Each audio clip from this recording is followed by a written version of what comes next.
Russia. Moscow. Domodedovo International Airport. July 1st, 2002, 8:10 p.m. 45 Russian schoolchildren wait to board a flight to Barcelona. It's their reward for doing well at school. Among them is 11-year-old Artur Hamatov. At the start of the school year, we agreed that if he finished with top grades, then he could go with the group. When I came back from work one evening, he came up to me and showed me his school report card and said, "Dad, look, I kept my word." And he looked at me with a question in his eyes, and I said, "Good, I promise you can go." The children are from Ufa in central Russia. They've been delayed in Moscow because they missed their original flight. A replacement has been chartered to take them to Spain. Flight BTC-2937 is now ready for boarding. Also on the flight are Svetlana Kaloyeva and her children, Konstantin and Diana. They're visiting their father, who's been working in Spain for a year and a half.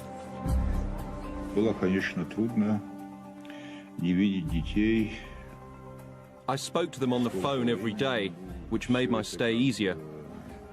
But it was hard not to see my children for such a long time. Svetlana is lucky to get seats on this Bashkirian charter. Delays in getting visas meant other flights were sold out. We were finally going to see each other and we were going to have fun together.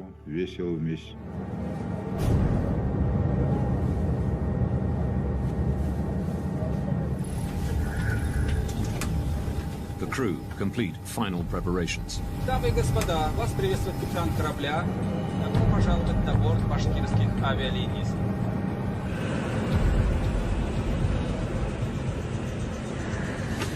8:48 p.m. The Bashkirian Charter Airlines flight BTC-2937 takes off from Moscow's Domodedovo Airport. Distance to Barcelona, 3,000 kilometers. Estimated flight time, 4 hours, 20 minutes. Switzerland. Zurich Area Control Center. 11 p.m. 35-year-old Danish-born air traffic controller Peter Nielsen is working the night shift. He and one other controller are managing a sector of airspace above eastern Switzerland and part of southwestern Germany. By day, this is one of the busiest crossroads in Europe. But at night, traffic slows down to a trickle, with only a few planes at any given time. Peter Nielsen's colleague goes on a break. Nielsen is solely responsible for all Zurich area airspace. He sets one radar for traffic passing through his sector, and the other for planes coming into land at nearby Friedrichshafen Airport. But after 11 p.m., there are no scheduled landings. Nielsen can concentrate exclusively on passing traffic.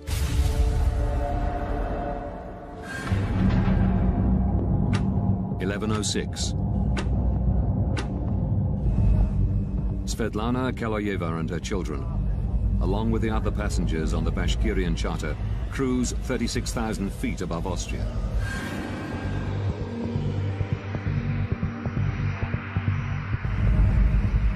They're scheduled to arrive in Barcelona in just over 2 hours. 600 kilometers away, a DHL Boeing 757 takes off from Bergamo in Italy. Destination, Brussels. The captain and the co-pilot are the only people on board.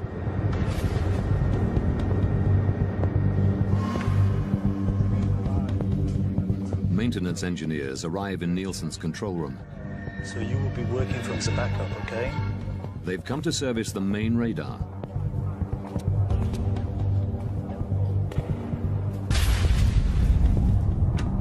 (11:21). The DHL cargo plane, flight DHX-611, enters Nielsen's airspace. The captain requests permission to climb to 36,000 feet. Swiss radar, good evening, DHX-611.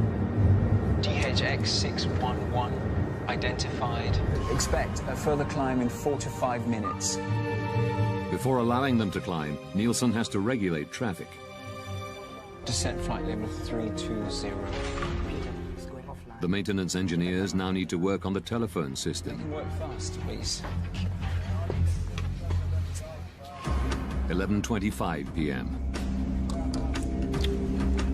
An unexpected plane is approaching Friedrichshafen.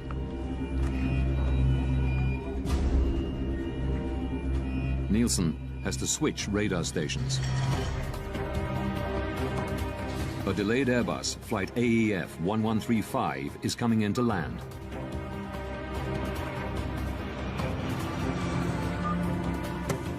He calls the airport's control tower to let them know.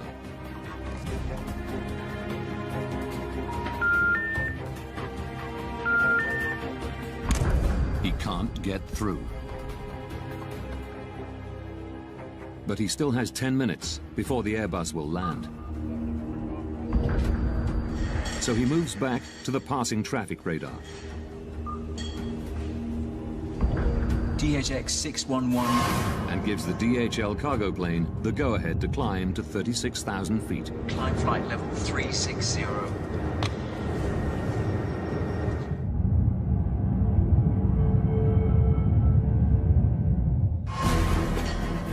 Nielsen then returns to the Airbus and calls Friedrichshafen Airport again.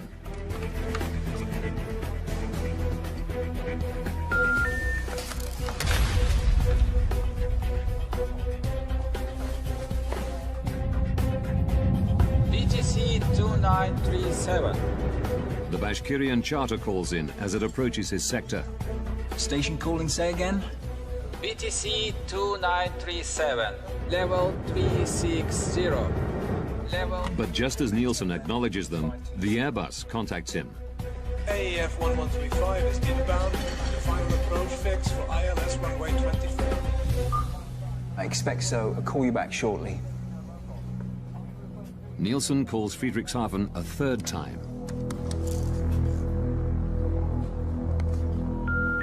Die gewünschte Verbindung ist nicht möglich.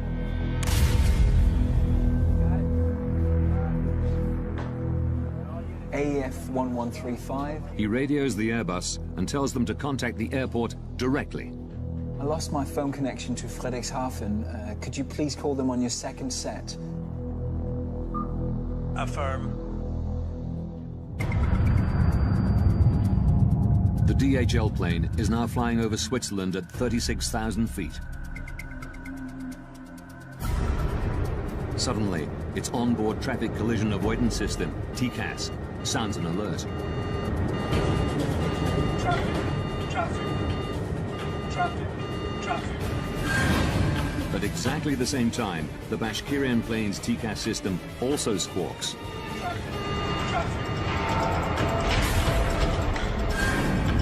The two planes are now 25 kilometers apart. They're flying at exactly the same altitude to exactly the same spot.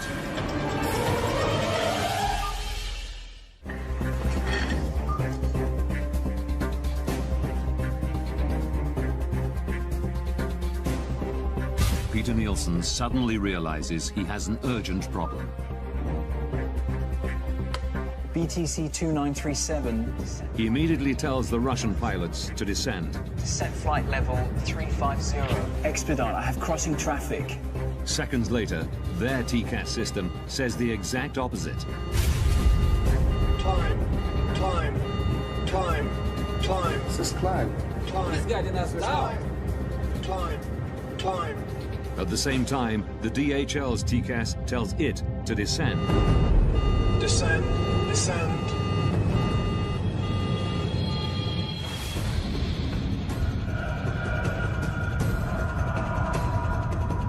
Bashkirian crew don't know which command to follow. Climb. Nielsen repeats his instruction. Expedite, descent level 350, BTC 2937.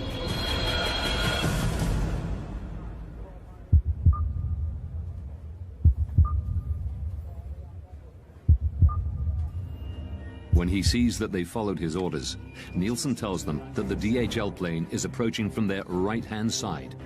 We have traffic at your 2 o'clock position, now at 360. He switches back to the Airbus.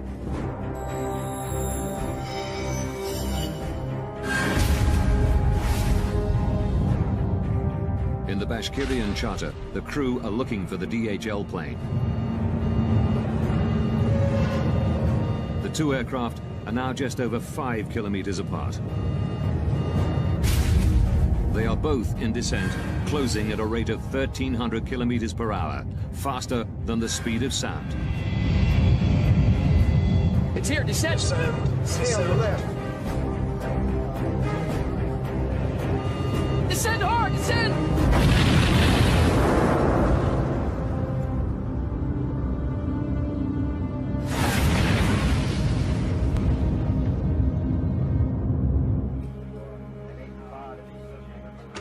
At 11:35 p.m. AEF 1135. The Airbus crew have finally made contact with Friedrichshafen Airport. Can we go, Friedrichshafen? Nielsen can now hand over the plane. Affirm, bye-bye.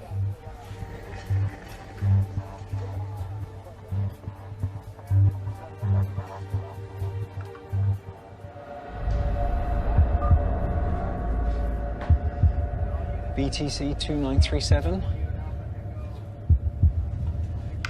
BTC 2937.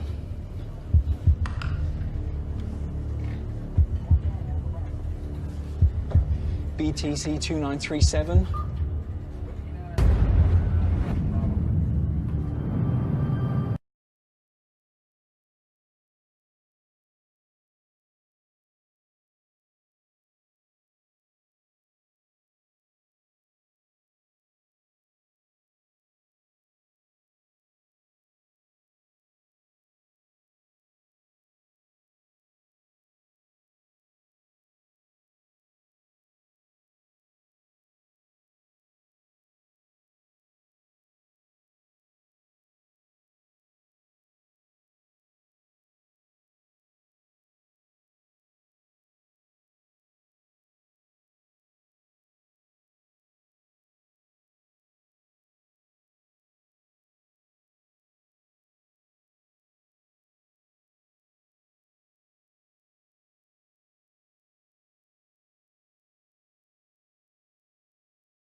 Within days, the victims' families arrive at the scene.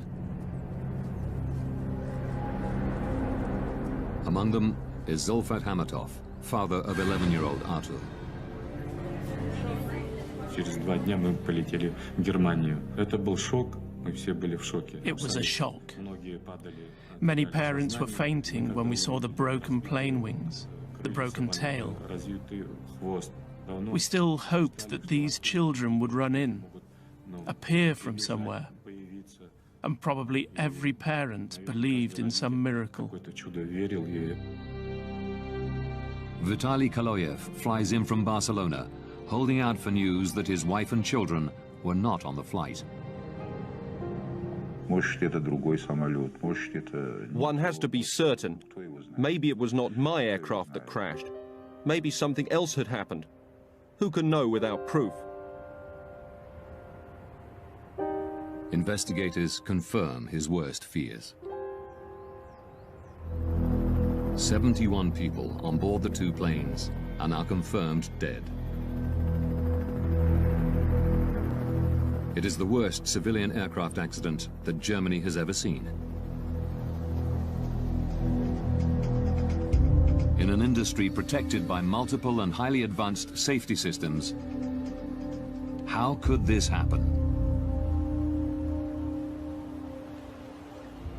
Now, by rewinding the events of that day, and by going deep into the investigation, Traffic. we can reveal the calamitous chain of events that brought two planes to exactly the same spot at exactly the same time. Investigators from the BFU, Germany's Federal Bureau of Aircraft Accident Investigation, are called to the scene.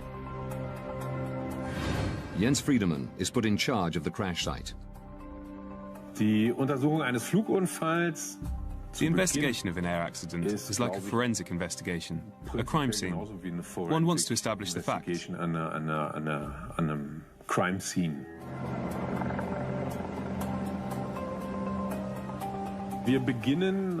At the accident site, we start in total chaos.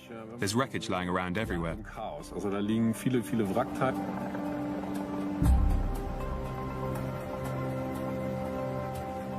Friedemann can take nothing for granted. Not even that the two planes collided.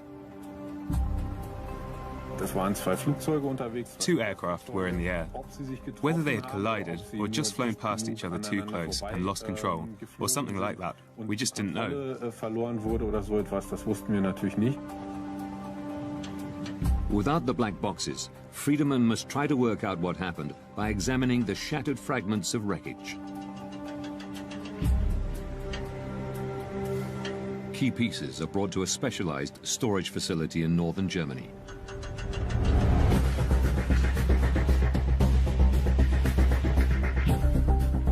To Friedemann's eye, the mangled metal soon tells a clear story.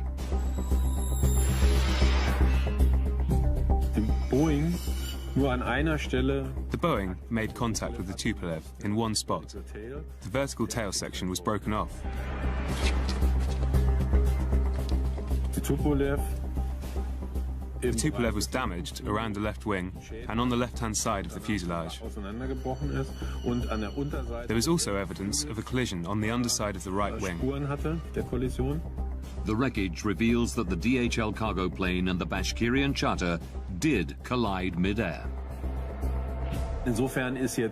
We now know what happened. The question is, why did it happen?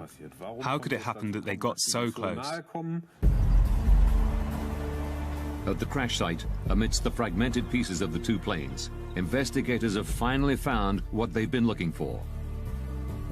The black boxes from both planes.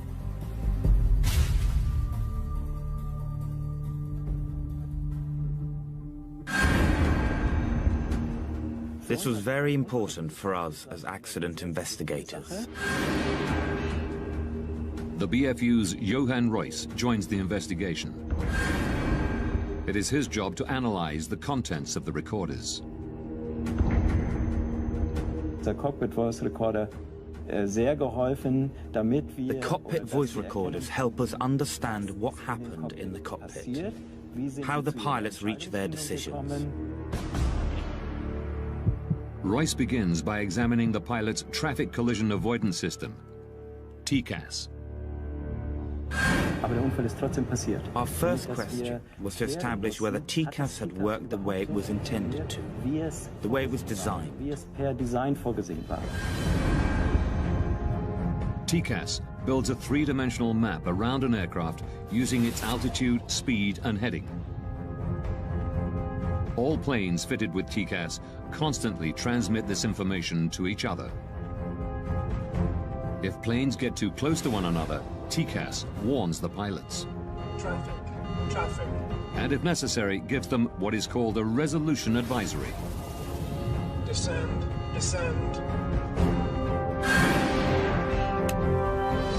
Examining the black box, Royce quickly establishes that the system had worked the way it was supposed to. Traffic.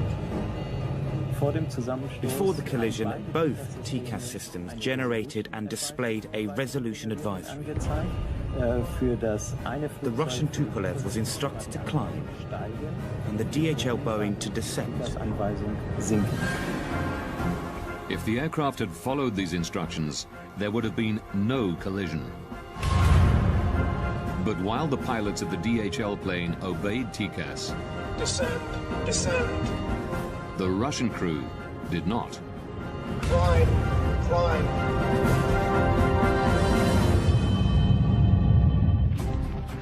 Experts from the United States are headed to the scene of the deadly mid-air collision of two aircraft in southern Germany. The Überlingen mid-air collision is now world news. The media are speculating freely and looking for someone to blame. The pilot of the Russian plane is said to have ignored repeated instructions from air traffic controllers. Why did the TCAS device meant to avoid collisions, in this case maybe help cause one? And why didn't the Russian plane descend when first ordered? A language problem? Controller commands are always in English. Black box recordings quickly eliminate one theory. Zurich, good evening. BTC 2937, level 360.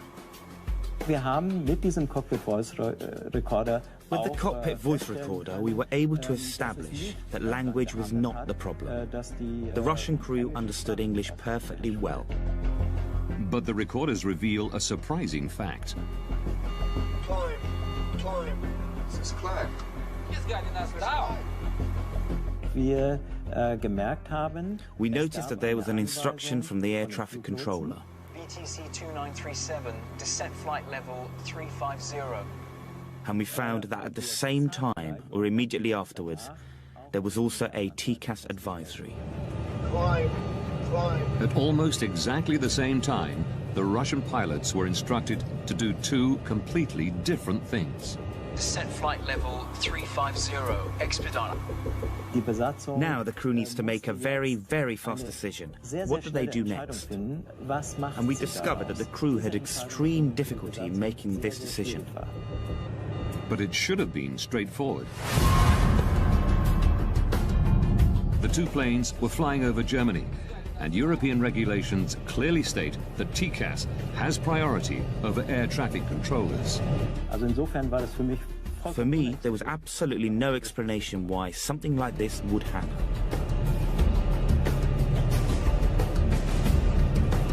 Climb, climb.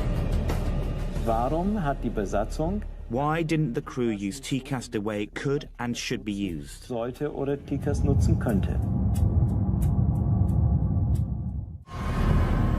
April 2001, TCAS was mandatory in most of the world.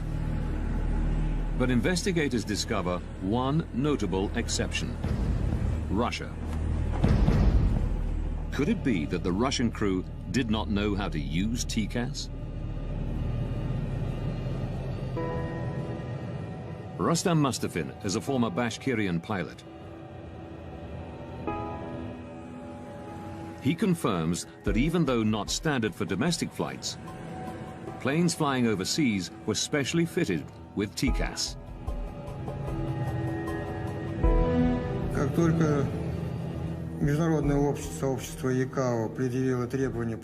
As soon as the TCAS requirement was introduced, the training school of Bashkirian Airlines ensured that our pilots were trained to use the system. Mustafin regularly flew with the pilots of flight BTC 2937. By the time of the disaster, we had acquired extensive experience using it. The crew knew how TCAS worked, but ignored its instructions. The Tupolev's flight manual, the pilot's operational Bible, reveals why.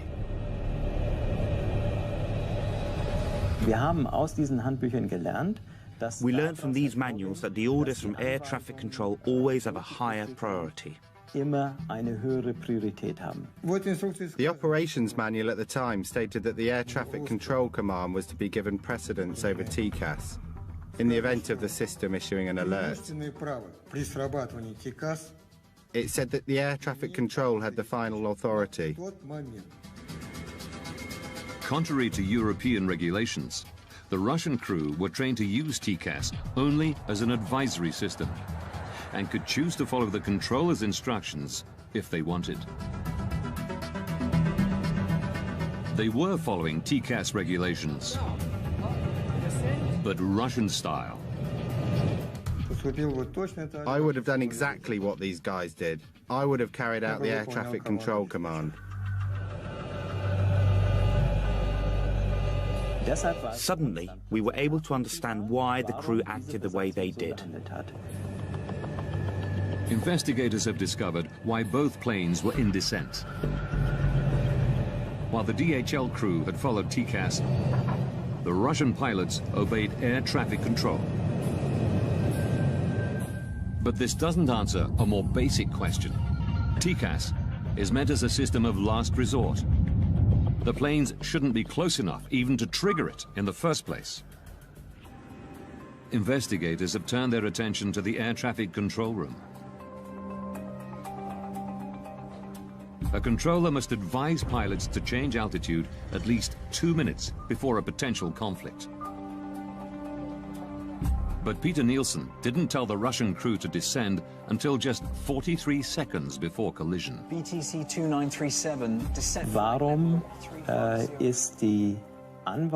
Why did the air traffic controller issue the separation order so late? So late that the danger of an accident actually existed. Through shift logs and interviews, investigators learned that Nielsen was the only air traffic controller on duty on the night of July the 1st. Official Skyguide policy is to have a minimum of 2 air traffic controllers on duty at any given time. Investigators learned that it had become standard procedure at Skyguide for one controller to go on an extended break during the night shift. Tom Larsen was a close friend of Nielsen's, working alongside him for many years. The way that Peter was doing night shift, we did that all the time. There would only be one controller because there was very little traffic. Between 11 p.m. and 6 a.m., there are no scheduled landings at any of the airports in the area. But then, at about 11:25 on July the 1st, 2002, Nielsen is presented with an unexpected landing. There was an approach into Friedrichshafen Airport, which he had to coordinate. It's very unusual that one aircraft comes at that time for Friedrichshafen. I guess that the controller was a little surprised about that. Regulations state that Nielsen must contact the airport control tower before bringing the delayed plane in for landing. This should be routine.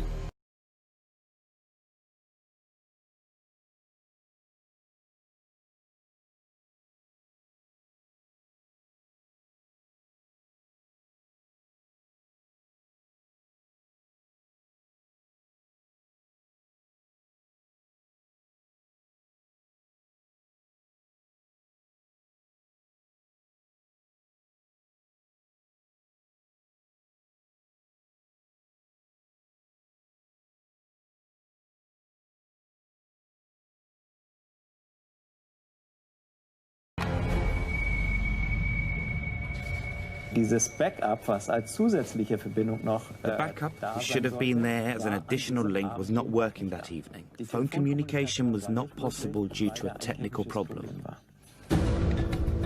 Nielsen tries repeatedly to call Friedrichshafen. A routine task is suddenly taking up most of his time. Die gewünschte Verbindung ist nicht möglich. He was busier than would normally have been the case because he had no way of making phone calls. He had to look for alternate solutions. He had to look for other ways to communicate. I lost my phone connection to Friedrichshafen. Could you please call them on your second set? Preoccupied with handing over the delayed Airbus, Nielsen ignores the passing traffic.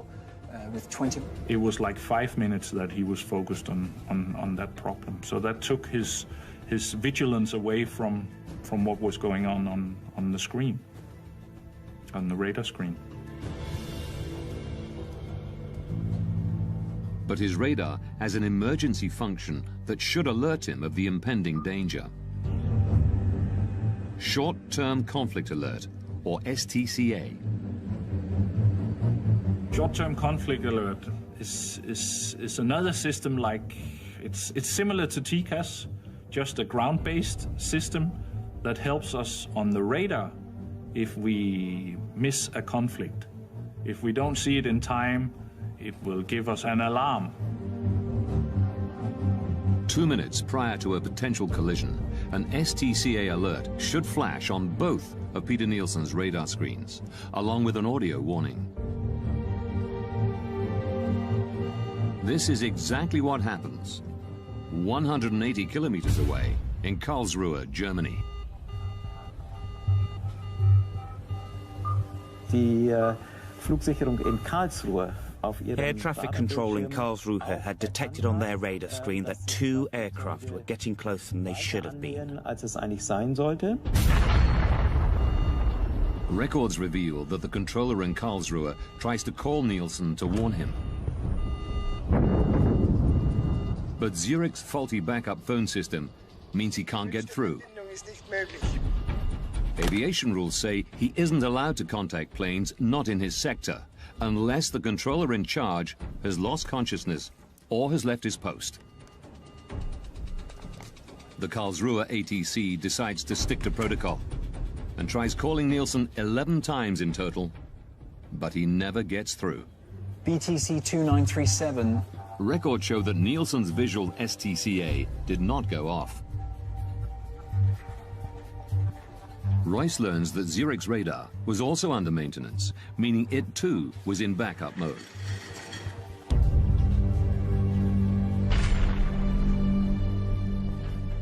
Durch die geplanten Arbeiten an dem The planned maintenance work on the radar system meant that not all the functions present during normal operations were actually available. In backup mode, there is one particular emergency feature which Nielsen does not have. The visual STCA alarm. It's the final piece of the puzzle to explain why Nielsen didn't order the Russian plane to descend until a mere 43 seconds before collision. Die Untersuchung hat für uns gezeigt, dass the investigation showed us that a series of unlucky events all came together for air traffic control. zusammengekommen sind. Had Nielsen heard the STCA alarm before the plane's onboard TCAS systems kicked into action, there would have been no conflict and the accident would have been avoided.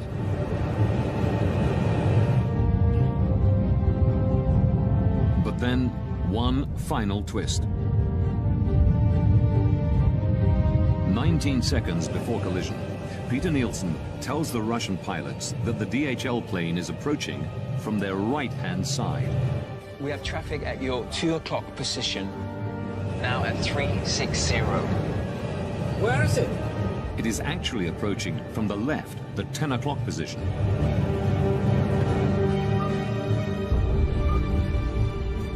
The only explanation investigators can find for this mistake is stress. It's uncertain if the Russian pilots would have had time to pull up and avoid collision, even if they had spotted the DHL plane earlier. But the records show that in the final seconds, they tried.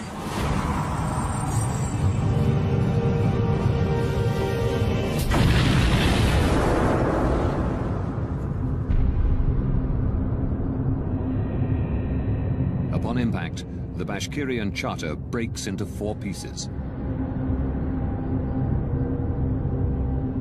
Without its tail fin, the DHL cargo plane spins uncontrollably to the ground.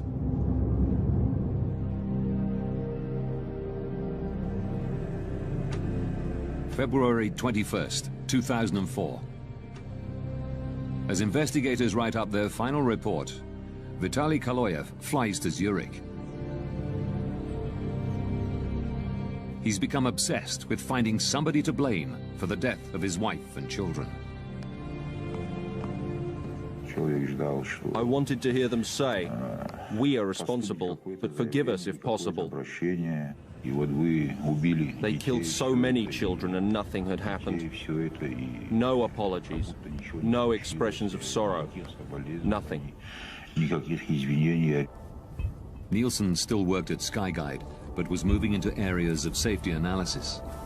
Kaloyev found where he lived. I went to see the controller. I knew he had been on duty that night. All this had to be brought to an end. Everything had to be closed. I didn't want to wait any longer and decided to finish this myself. Nielsen came out. He was taller than me. I showed him the photos of my children lying in their coffins. He pushed my hand away. Then he got what he deserved.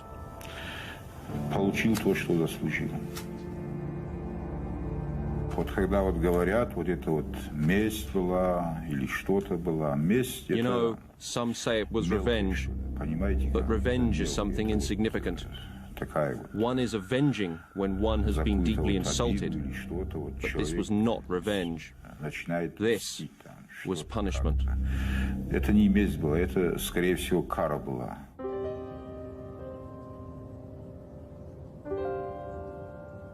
In Switzerland, a man has been arrested in connection with the killing of an air traffic controller who'd been on duty when two planes collided 2 years ago.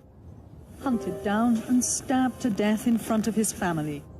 Murdered for a fatal mistake. Peter Nielsen was 36 years old. He and his wife had 3 children. After his arrest, Vitaly Kaloyev is held in a psychiatric institution, while the court decides whether he's mentally fit to stand trial. Kaloyev is convicted of premeditated killing and sentenced to 8 years in a Swiss prison. In November 2007, he's released after an appeal determines that he had acted with diminished responsibility because of the deaths of his wife and 2 children. Vitaly Kaloyev is unrepentant about his actions.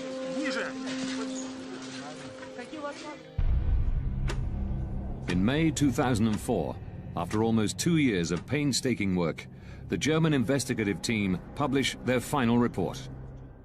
It's now possible to rewind the events of that fatal day, following the evidence uncovered during the investigation.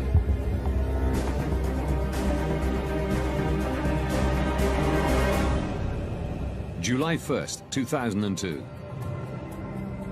8:48 p.m. 2 hours, 47 minutes from disaster. A Bashkirian Airlines charter takes off from Moscow's Domodedovo Airport. 20 minutes from disaster.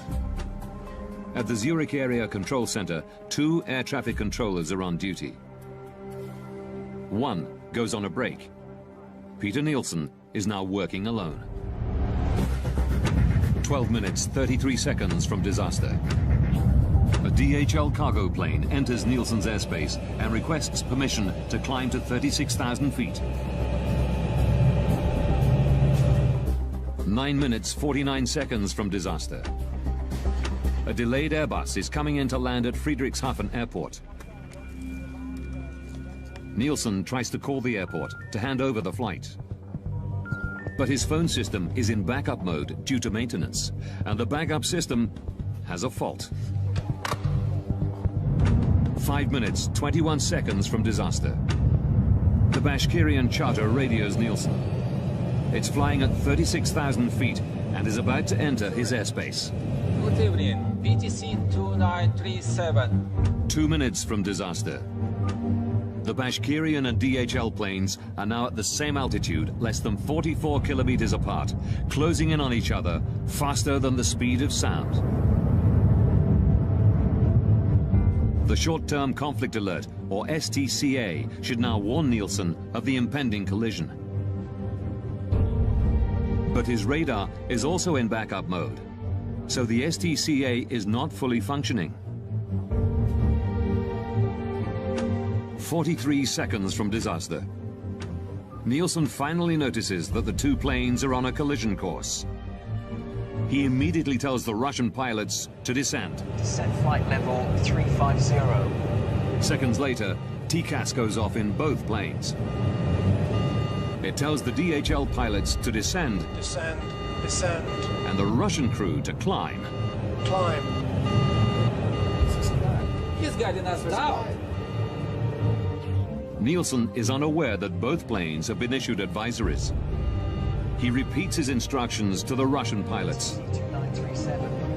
Descent flight level 3. Russian guidelines allow pilots to make their own decisions in such conflict situations. Here, they follow Nielsen's command. Both planes are now in descent. 19 seconds from disaster. Nielsen believes the conflict is resolved.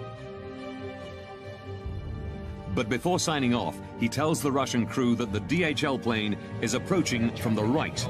In fact, it's approaching from the left. 3 seconds from disaster. The Russian crew have spotted the DHL plane. They pull up, but it's too late. Descend hard, descend!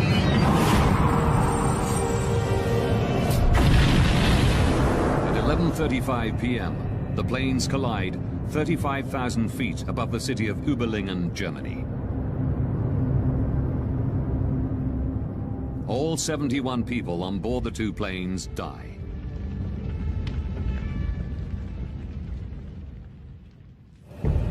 The German investigative report concluded that Peter Nielsen and the Russian pilots had made serious mistakes.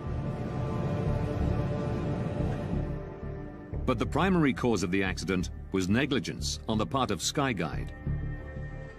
In May 2004, immediately after the BFU report is published, at a press conference in Zurich, the CEO of Skyguide, Alain Rossier, issues a formal apology.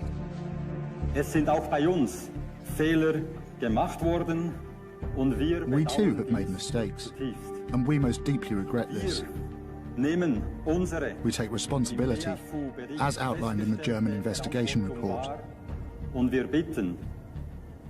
we ask the families of the victims for forgiveness. In September 2007, a Swiss court finds 4 Skyguide employees guilty of negligent homicide. 3 managers who tolerated the single controller policy are given 1-year suspended jail sentences. The project leader overseeing the maintenance work on the night of the collision is fined 13,500 Swiss francs, roughly $11,000.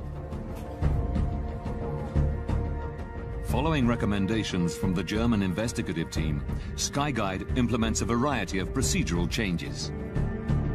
They now ensure there are always 2 controllers on duty, even during the quiet night shift. Nobody will ever find themselves in Peter Nielsen's position again. Investigators also recommend that international and regional TCAS regulations be standardized, along with aircraft operations manuals.